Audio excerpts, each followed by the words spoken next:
The basis of Watson's hidden power theory goes as follows. Number 1. There's a concept known as hidden power, which is power or potential a legend has that cannot be easily seen, but can be measured. A character only has to measure with their statistics well to be considered a good character. Number 2. Wattson is secretly a very good character as a result of her hidden power, and this almost certainly applies to other legends in the game as well. We, the players, don't know the data, so we can't easily tell. Number 3. Even if Wattson actually is underpowered and the data is wrong, Wattson is still balanced, or powerful, by definition because the players that use her are performing very well. If this ever changed, then Respawn would look at the data and buff the character. Number 4. According to the data, Wattson is the best character if we go by win rate. If you play Wattson, you generally succeed at the game more than other players do, because that's what the data seems to show, and the data doesn't lie. There may be a reason for the data that is not because of Wattson's character, but this seems unlikely. Even if Wattson is underpowered as an individual, Wattson players, for some reason, are on average more likely to win with her than other players are. Number 5. Wattson is an incredibly powerful legend, but the real problem is that Wattson is for most players not fun to play. I have almost 1,400 hours in Apex Legends, and for the longest time I thought Wattson was a C-tier character, and then a while after that, after playing her for a long time, I started to think that Wattson was actually a B-tier character. And even when I was thinking like Wattson was B-tier, I think that a lot of it I couldn't like fully express, but playing the character simply just felt more powerful than playing other characters. I've looked into it, and now at this point I think that Wattson is a solid A-tier character, and I think that Respawn, I mean, if like the nature of the game didn't change, like from this point onward, we didn't have like other characters that messed with the general balance of characters, like we didn't like get too much power creep or something, I think that you could leave Wattson where she is, and she would be fine. For a long time, I've had this concept in my head of hidden power, and I actually stole that term, which I'll get to eventually, of a character that can't directly be seen, but it's still there. The character is still useful, even if it's not obvious in a way. So what do I mean by that? I guess I'll try to explain the concept as best I can, but take like Gibraltar. Gibraltar's a bubble will just block bullets, it'll block grenades, it'll block an ult, you can res your team in it. It's an effect that you can feel, and you see it in the moment when it's done, and both you and the enemy team see that effect. Now take Crypto's drone, for instance, and Crypto's drone doesn't necessarily, when it's flying around, have an obvious effect because it has uses that aren't immediately visible. You can use Crypto's drone to scout around and make a decision based off of that could, say, win you the game or win the fight, depending on where you position your team because you were able to scout ahead. But that's nowhere near as obvious as an ability as like the bubble, even though it might hypothetically be just as useful or even more useful. It's not an ability that you really see the outcome of as easily as you would if you were playing another character. So part of it is this, but I'm not going to argue that like Wattson's abilities are secretly top tier or anything, because they're not by any means top tier. But I will explain why Wattson is top tier. Not really. She's not really top tier, but she's a good character. But here's an instance of what I'm talking about, of a Wattson fence kind of doing the same thing. In this clip, which I should put over this audio, this is from the perspective of a streamer. Me and my buddy were inside of this building, we were trapped in there, and I had fences placed outside. And not even because of they were coming, but because of the previous squad that was in there. And these fences were able to stall the third party that was coming in long enough for me to get my battery off and help us win the fight. And from their perspective, you don't see that happening. I don't think they even knew we were healing. And from my perspective, I didn't know how much they hesitated when they were outside of that fence. They could have charged right through the fence, yeah, and maybe like done something, but they don't know that when the situation is happening because they didn't know what was in there. They had to like take a look around and see what was going on. The reason that they didn't immediately just dive in is because they wanted to see if they could see us through the doorway first. At the end of the fight, if you look at me and my buddy's health, it's very, very low, and my health was low to start with, and when I had jumped out, the Wraith had pretty much lasered me. And if I hadn't had the time to pop off that battery, if they hadn't hesitated because of my fence there, we would have lost that fight, and I'm pretty sure we eventually won that game afterwards. So part of the problem is that this sort of thing does happen all the time, and we don't realize it. This is one of the more obvious examples of something like this happening. Like, this is a golden example of me being able to get a clip from the perspective of the person that we killed and see it working, but that doesn't mean this is only like one instance I have, or like one time where the Wattson fences or her abilities just in general have worked. But anytime I place a fence, if you think about it, anytime it is slowing an enemy's push or making them hesitate or changing their mind from attacking us or something, or making them choose a different door to go into, then the Wattson fence is working. And this is essentially what hidden power is. So basically what I'm saying is, in theory, there are a lot of situations where it is possible for something to come in handy or be useful, and for us from our perspective to not actually realize what's going on or realize how useful something is being. So we don't see a legend's full potential. And you could play, I have, like I said, I think I said this earlier, but I have 1,400 hours in this game, and this is the single best example I have of this working. Except I know that this has worked before. I've had more obvious, like I've had obvious situations like this. It's just that like I didn't have the perspective of the enemy to be able to see from either perspective. You couldn't necessarily tell how useful the fence had been, but if you take a look at both perspectives, then you see how useful it came in.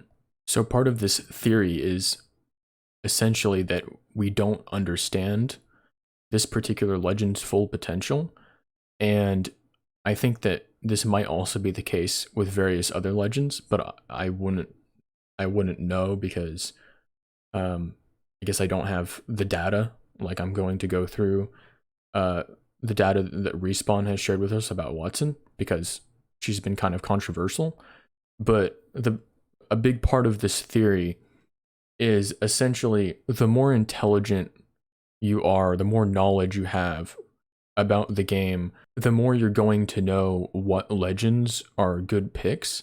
But the thing that we need to keep in mind is that even the best players in the world only are so intelligent or are able to see so much of the game from their own limited perspectives compared to the data that Respawn can collect. And it's very easy, even as a really, really good player and a really smart person, I think, to see something and have an anecdotal experience and not understand the bigger picture of the situation.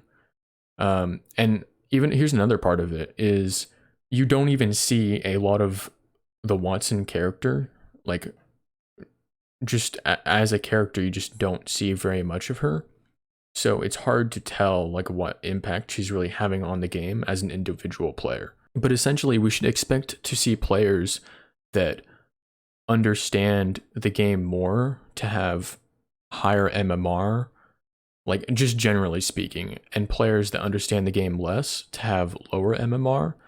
But, and that's not like a completely accurate rule, but I think just generally speaking, that's probably true. But the point that I'm trying to make is that even the smartest players probably don't realize the full potential of certain aspects of the game. And I think that applies to some of the characters.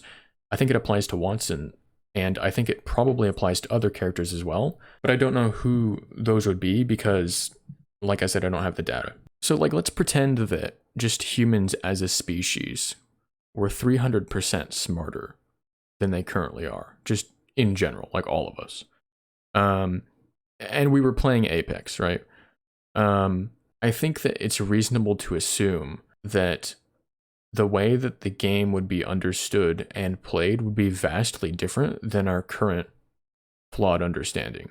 I mean, obviously people would be playing a lot better if they were 300% more intelligent in general, but assuming like they weren't necessarily playing better and they just kind of understood better, I wonder like what we would think the best characters in the game were. And I don't think it would be necessarily too different from what we already think, but the thing is we have such a narrow view of the game, even if you play this game for 8 hours every day, Respawn has the data of millions of matches of Apex Legends, and it's your experience of the game is nothing compared to that. I think it's a lot more reasonable to assume that we don't have a fully correct understanding of like what's good in the game than to assume that even the best players are fully correct with what they're thinking. But this concept of hidden power, it's been in my head for quite a while, but recently it's pretty much been confirmed to me when I saw developers of Apex Legends talking about it. I went to see what the developers had to say for themselves about the Wattson character because, well, I don't know, I guess I was just curious at that point. I started thinking, what if Wattson is actually really powerful? Because sometimes online, I see a lot of people saying like Wattson players aren't very good and stuff like that. And then everybody turns around and says that Wattson's win rate is only so high because of dedicated Wattson players. And it's like, but I thought Wattson players were bad. It's like, well, the truth is that there's good and bad players playing the character, but the character has a high win rate because the character is good. But I've seen these posts online essentially. Sometimes, like every now and then I'll see this where somebody says something like along these lines, I'm an Octane main and I accidentally picked Wattson. And then I just dropped a 2K and I've never done that before or something like that. Right? And it's like, well, how in the world is that even possible? How does that even happen? That doesn't even make sense. And then it occurred to me that Wattson has a very small hitbox. So Wattson has a high win rate, and she has the highest arena win rate in the game. Why could this be? So the typical explanations I see would be out of these three. The first one is that Wattson is an underpowered character, and the sample size for her statistics are too small, and she happens to appear to do well when it comes to data despite her shortcomings, but it's just because of the small sample size. The second explanation is Wattson players are much more likely to win because her kit encourages camping, which leads to surviving longer on average, and thus less teams to beat to win. And the final solution is that Wattson is simply an underestimated character, and she's actually pretty powerful. So how do we figure out which of these explanations is correct, if any of them are? So when I decided to go see what the developers actually had to say for themselves when it came to their reasoning for not buffing Wattson, I was actually pretty surprised, and it's actually really fascinating. But what we're going to do is we're just going to read some of these tweets and Reddit posts, and maybe after we're done, you'll understand why Respawn has been so hesitant to actually buff this character. And I think that it's actually a very good reason for it. And I think if you just look at the data, it's possible that Wattson is literally one of the best characters in the game. And our current understanding of what makes a good character may actually be very flawed. Alright, so we're going to read this Twitter thread. And it hasn't really received much attention, unfortunately. But here we go. High-level assessment of something that generally holds true in this game. Balance changes to abilities don't come close to moving the needle in the same way hitboxes and damage multipliers do in terms of win rate and encounter win rate across all skill levels. Balance changes to abilities don't come close to moving the needle in the same way hitboxes and damage multipliers do in terms of win rate and encounter win rate across all skill levels. He, a Respawn developer who has the data, is telling us here that across all skill levels, all, bronze to Apex Predator, the biggest advantage is having a smaller hitbox or receiving damage less in a favorable way. Changes to abilities move the needle more on pick rate, relatively speaking, and changes to abilities are more meaningful higher up the MMR ladder. Different types of abilities can change this more drastically. By the way, I believe MMR is matchmaking rating, and basically the higher MMR you have, the better you are at the game. So ability changes are more meaningful the more skilled players are, which is understandable because the more skilled you are, the more you're probably able to get out of your character's abilities. But in the previous post, John confirmed that hitboxes and damage multipliers are the biggest thing that determines a character's win rate and encounter win rate. And that's, again, across all skill levels. So it's just generally true no matter what skill you are. I know a lot of people will say, like, the size of a character doesn't really matter when you get good enough at the game. But the thing is everybody misses shots. Even the best players in the world will miss shots. And simply logically speaking, the smaller a character is, the more they are going to be missed, the more they are not going to be hit by a bullet. And it's really just that simple. According to a Reddit post by the same developer, Wattson seems to still perform well even among the top 5% of players, where abilities matter a lot more. For example, caustic gas damage changes are felt across all skill levels, whereas something like change to a team-oriented power spike ability like Crypto EMP would be significant at high-level play, but lost in most data snapshots. At the 50% mark, win rate range between highest and lowest legends is 0.8%. Among the top 1% of players, this is 7.8%. Without getting lost in the weeds, I want to make it clear that we look at much, much more than raw numbers when considering changes. Seeing Wattson have success in arenas and getting a boost in the BR because of low profile doesn't mean we dust off our hands and call it a day. Read Klein's thread. He says smart things. There are plenty of improvements to be made for various legends. It's easy to think that obviously the goal is to have them all converge as closely to 50% as possible. That isn't the goal at all, though. The goal is to make a fun game. And that sentence right there is actually what made me have respect for this man. Sometimes that means it's correct for one character to be weaker or stronger than others. You want to create a game that provides as much fun as possible to the largest number of players. That includes making sure the game remains fun, which often requires you to balance for diversity, make sure every character can be played. So for instance, if a character that's generally benign to play against also doesn't have a high pick rate, it's perfectly alright for that character to have a high win rate. You'll rarely encounter them, and the way they defeat you doesn't stick around in your mind. Ultimately, what we take away from games are stories we tell ourselves. But while we have to design for that, it also means that our own memory of games is highly unreliable as a barometer of the overall game. Some designs by their nature are more memorable.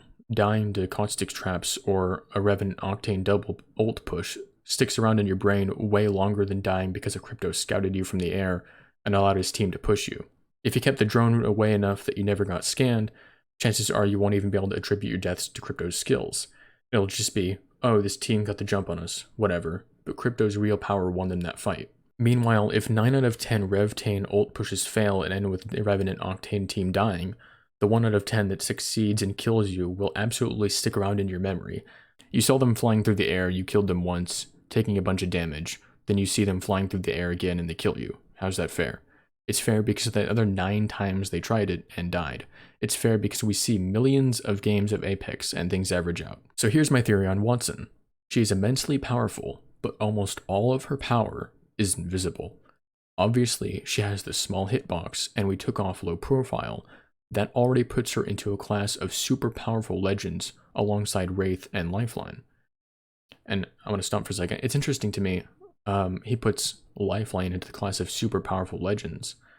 And I don't think most players would. I think that like the highest anybody's going to be putting Lifeline is, well, maybe they'd put A tier, but I think just in general, people would put Lifeline like in B tier or C tier or something. But the reason that he's putting Lifeline up there into that really powerful class is because Lifeline also has a very high win rate. I saw a different Reddit comment, and I believe that, I guess this might have been like, I think this one was 3 months ago, this Reddit comment that I'm referencing, and I might not even show it in the video. I probably will. But Lifeline apparently has a very high win rate, and that's really strange, but it's not strange when you understand that the reason of that is simply because Lifeline has a very small hitbox, and that's what matters most. According to the developer John, who said that that's basically the biggest determiner of how powerful a legend is, like the size of their hitbox and damage multipliers on them. But it's not easy to attribute I missed to because her hitbox is small. You just think you missed because you suck. So basically what he's saying there is you miss a character like Wattson more than you miss a character like Mirage or something, right? but you don't think that you do when you're playing. You just think that you just missed, right?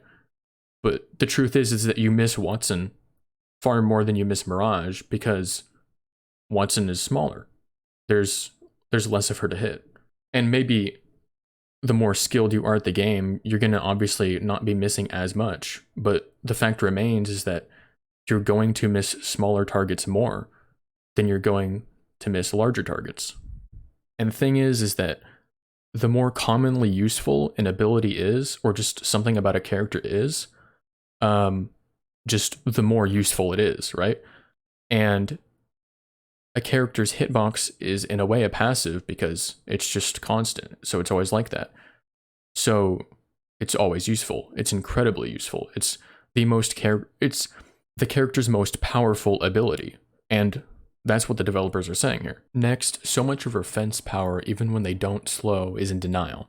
If there's a situation where a team could have successfully pushed and killed you in a building, but chose not to because they saw Wattson fences, then that's Wattson expressing her power. Even without anyone ever touching or shooting her fences, making you go somewhere else is powerful if going somewhere else is preferable to Wattson's team.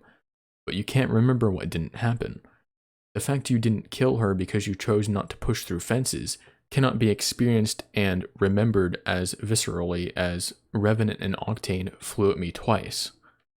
Anyway, game design is impossible. Glad that the invisible power Wattson has was brought up here. It's impossible to tell how many fights I have won because of decisions enemies made based on my zoning. While she has a lot of impact on certain fights and can bring a lot of value to the table, she still suffers from a lack of flexibility, and her kit often works directly against her and her teammates. Like, throwing a grenade out of radius is very unreliable unless you and your team know exactly where to stand. There's so many little improvements she could use. To make her more valuable in a wider range of situations and fights, she has a ton of hidden power, I agree, but she is very lacking in other areas, and I think it's important to make characters feel good to play, yet I find myself frustrated with her extremely often. Yet I love playing Wattson. She is so very rewarding when all of your effort pays off, but she still leaves you feeling useless or even like a detriment to your team when you don't play your kit perfectly, something other characters can get away with much more easily. So basically, what this community person is saying, is Wattson isn't as fun to play. Like, that's what the real problem is here, whether we all choose to recognize that or not. The real problem is that Wattson is not as fun to play as other characters. Just her kit can be very boring, and that's just the truth. It's a very passive kit, and there is power there, but it's not very rewarding power. Even when you like set up Wattson's ultimate or something and people are throwing grenades at you and you zap like 3 grenades before they realize what's happening, it's like that feeling just doesn't have the dopamine rush that, say, like killing somebody does. It doesn't have it. Just a big issue with the character right now is not necessarily that she isn't balanced, it's just that people don't think she is, and people realize the fact that she isn't very fun. I'm pretty sure that Respawn is going to do this, though. I'm pretty sure that eventually we're going to get some sort of Wattson rework. At this point, I don't even care, because I'm not really like an ability guy anyway in Apex. If I want to like use my abilities, I'll play like, I don't know, Fuse. But it's like, I'm not really like too big on it. I kind of just like to shoot at people. That's probably why I subconsciously liked to play a lot of Wattson. Like, one part of it is just, you know, like Wattson's cute, and that's why everybody plays Wattson, right? But also it's just like I always felt like I was performing better playing Wattson, and I wasn't really sure why that was. I think I always kind of suspected that part of it had to do with the hitbox, and I realized also too, like, it'll affect your aim very slightly if you switch characters because of their different heights. The way that you actually have to aim at enemies changes, like, depending on what character you are. So after I just played Wattson for like hundreds of hours, I essentially just kind of like got used to it and kind of just play Wattson now. So here's the Twitter post that Daniel Klein made that really riled people up. Everyone jumped to the excuse that the only reason Wattson's power seems to be top tier is because of these good, dedicated Wattson fans like myself. However, you can't just come to that conclusion without the data. And we need to keep in mind that Respawn does have the data. And according to them, Wattson performs really well over all skill levels. So it's not she's terrible in like gold or silver. According to Respawn, Wattson actually dominates in lower tier lobbies, and she still performs really well in higher tier lobbies. So what is it? It's the hitbox. The reason is the character is powerful and we just don't realize it. And we haven't realized it for a really long time. The developers posted all of this, but it hasn't really been seen by a lot of people. There's a reason that she has consistently the highest win rate. She has the highest arena win rate. That's crazy. How does Wattson have the highest arena win rate? It's like, even if you have like, just like, you know, some of these like good Wattson players, it's like, wouldn't they be facing off against players around the same skill as them? Because the game tries to do that. And those players would hypothetically be playing better characters if Wattson wasn't very good. Well, you know, the character's abilities might be really good, but what matters most is the hitbox. And Wattson has a very small hitbox, and she also has fairly decent abilities, really, when it comes down to it. Even in these straight 3v3 situations in Arena, Wattson performs the best. And like, that's just what the data says. And it's like, you would think that if this was, just some sort of, you know, like random chance, right? That it was just like some dedicated like Wattson players, you know, getting her win rate up. You would think it would kind of like even out eventually, but it's been like this for months, right? Like Wattson has consistently been at the top in their data, and they haven't changed their opinion on this. It's because the character is good. By now, we would have seen some change if Wattson actually wasn't good. Wattson's in a very special place when it comes to pick rates and win rates. Oh, and this is 3 months ago. I think this is the one I referenced earlier. She is one of our most powerful characters across the board, stronger in high skill than in low skill. So she's stronger in high skill. This was 3 months ago, so I don't really know how this much applies. I don't remember what the game was like 3 months ago. I don't, you know, have that good of a memory, but I don't think Wattson really changed that much, to be honest. But she's practically not picked at all in low skill, even though when she is, she dominates. And while her pick rate climbs slowly across skill ranks, she has an absolutely enormous pick spike at the highest end. We can't just add power that's useful for her at skill levels because it might push her over the top at the very highest level of play. Even at low skill, if we did something simple like increase the rate at which her ultimate recharges shields, it would be inappropriate power at all skill levels. She'd dominate even more at low skill. I really want to give Wattson power that makes her fun to play. I would love to make this power more useful at low skill than at high skill, but even if we managed to pull it off, we'd probably still need to compensate and take power out of her somehow in low skill. So 3 months ago, they were already saying, you know, like, they want to give Wattson something that makes her fun to play. Personally, I think what they could do is really just maybe like turn down her fence cooldown just a little bit, and then just give her like some more that can be like 6, right? That can be placed down at once. And I really don't think that would do very much.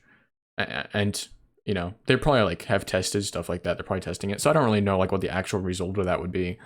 But I bet that wouldn't really change very much.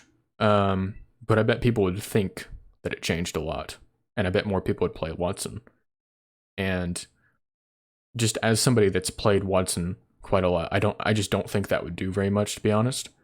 But I think it would convince people that like Wattson was a lot better. I don't know how that would work really, but I think that people just kind of tend to overestimate nerfs and buffs. Earlier today, I was playing Horizon, and she is still a very insane character.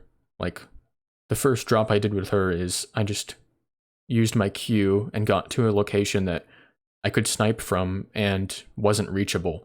And I got my buddies up there, and our entire team, we simply couldn't be attacked by anybody below us. And so we just got a pick, and then we went down. It's a very powerful character still. But people kind of just, like the character was ridiculously overpowered, I think, as far as I know. And then they nerfed her and everybody's like, she's garbage. It's like, no, Horizon isn't garbage. She's very, very good. It's like you're garbage. So let's go back to our possible explanations of the character, Wattson. The first one was she's an underpowered character and the sample size is like too small, right?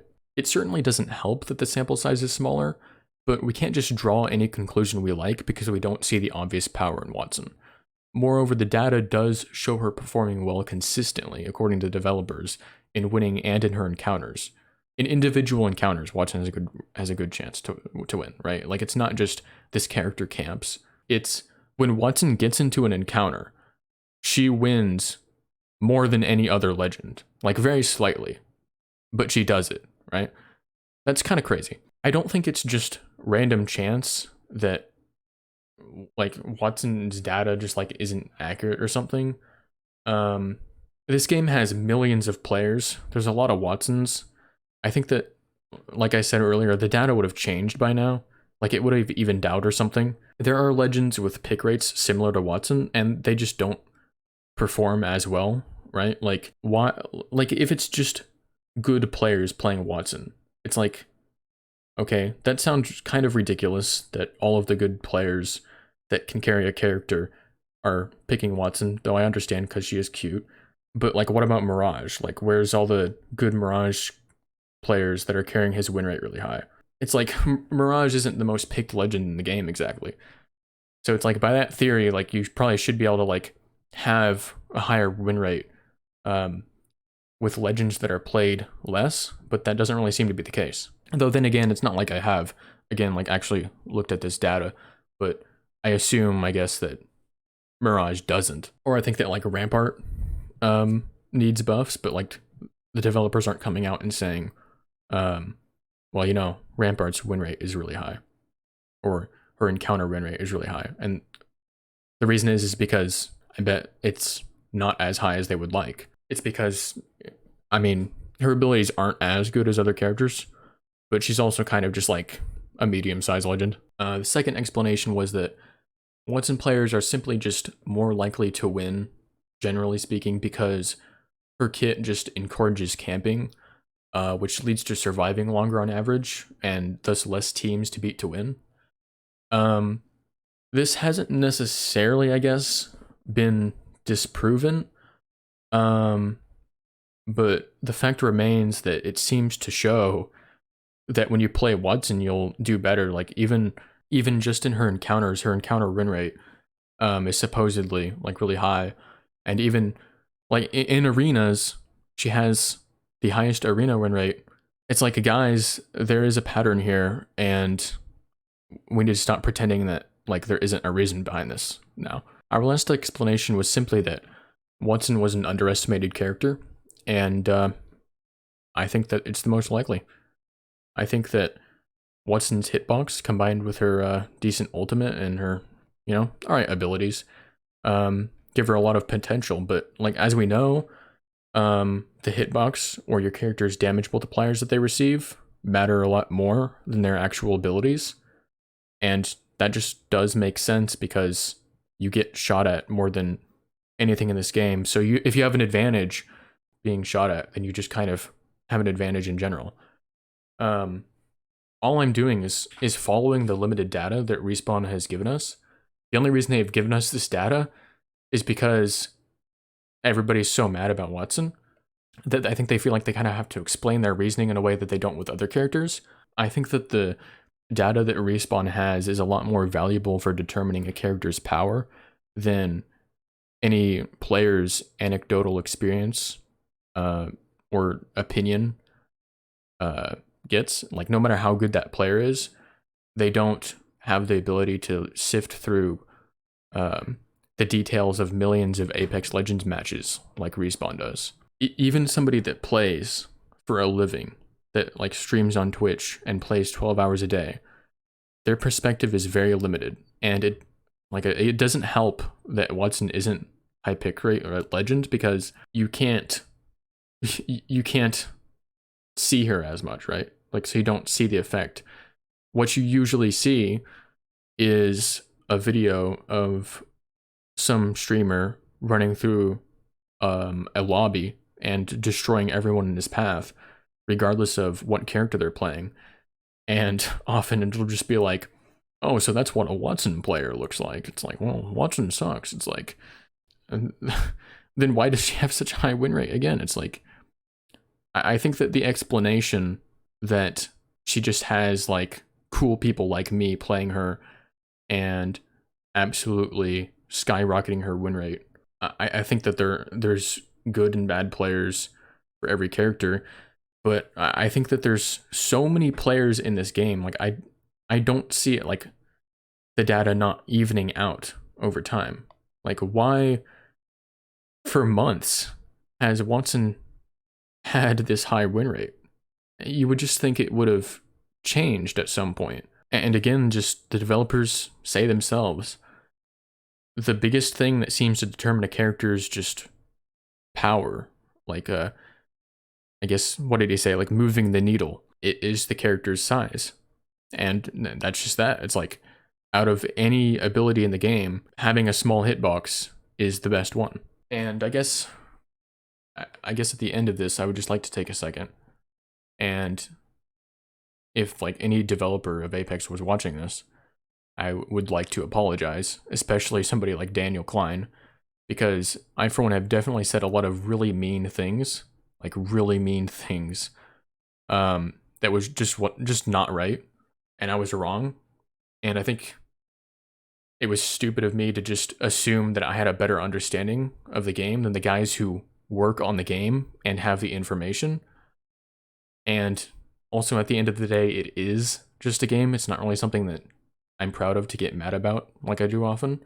There are things that frustrate me about this game, but Wattson's balance it's no longer one of them. I think that even if Wattson were to never change and people were to never understand that this character was actually good, I think I would be perfectly fine with it. It gives me more of an option to play the character that I like playing. Yeah, I guess I'm no longer angry at Respawn or Daniel Klein for this. I think that they have a very good reason to not move this character anywhere. I think that they will, though. I think that eventually they're going to rework the character and try to make her abilities more satisfying, because that's just kind of what the bloodthirsty crowd is demanding.